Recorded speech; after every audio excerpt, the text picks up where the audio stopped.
แผนกแรงงานและสวัสดิการสังคมแขวงสระบุรีได้มีการจัดกองประชุมเวียกงานแรงงานเคลื่อนย้ายแบบปลอดภัยของศูนย์ข้อมูลข่าวสารสำหรับแรงงานเคลื่อนย้ายแขวงกองประชุมดังกล่าวได้จัดขึ้นที่ห้องประชุมห้องการประกันสังคมแขวงโดยการเป็นเกียรติเข้าร่วมของท่านหนูพรไซปัญญาจิตว่าการหัวหน้าแผนกแรงงานและสวัสดิการสังคมแขวงสระบุรี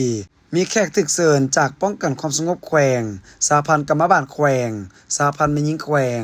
ห้องการแรงงานและสวัสดิการสังคมเมืองตลอดฮอดวิชาการที่เกี่ยวข้องเข้าร่วมท่านหนูพรไซปัญญาจิตว่าการหัวหน้าแผนกแรงงานและสวัสดิการสังคมแขวงสระบุรีได้รู้ว่าแผนกแรงงานและสวัสดิการสังคมแขวงก็คือ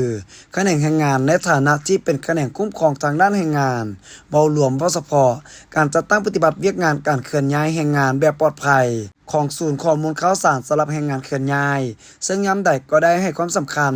โดยเล็งใส่เวียกงานการโฆษณาแนะนำข้อมูลข่าวสารและให้ความช่วยเหลือประชาชนลาวบรรดาเผ่าได้เข้าถึงในการให้คำแนะนำเกี่ยวกับการเคลื่อนย้ายไปซอกเวียกเก็บงานทำประเภทเวียกงานอยู่ต่างประเทศที่มีความต้องการความเสี่ยงและผลประโยชน์ที่จะได้รับระเบียบขั้นตอนในการเคลื่อนย้ายไปเฮ็ดเวียกอยู่ต่างประเทศที่ถูกต้อง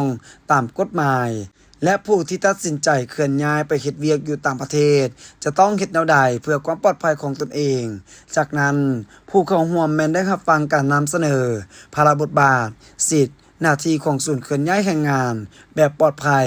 บทรายงานการจัดตั้งเคลื่อนไหวของศูนย์ข้อมูลข่าวสารสำหรับแรงงานเคลื่อนย้ายในระยะผ่านมาการเก็บกรรมคุ้มครองสถิติพลเมืองลาวที่ไปออกแรงงานอยู่ต่างประเทศการปกป้องสิทธิผลประโยชน์ของแรงงานเคลื่อนย้ายปรึกษาหารือและเปลี่ยนบทเรียนการเคลื่อนไหวเวียกงานเกี่ยวกับแรงงานเคลื่อนย้ายเพื่อแก้ไขและคุ้มครองการไปออกแรงงานแบบถูกต้องและปลอดภัยทางนี้ก็เพื่อให้การประสานงานและการร่วมมือระหว่างภาครัฐกับองค์การจัดตั้งสากลในการจัดตั้งปฏิบัติบรรดามาตรการต่างๆที่จำเป็นแนวใส่เฮ็ดให้พ่อแม่ประชาชนผู้วางงานได้เข้าถึงการมีเวียกเฮ็ดงานทำที่มีคุณค่าและเป็นธรรมมีรายได้ที่มั่นคงสามารถพัฒนาปรับปรุงชีวิตการเป็นอยู่ให้ยกระดับดีขึ้นเป็นก้าวๆ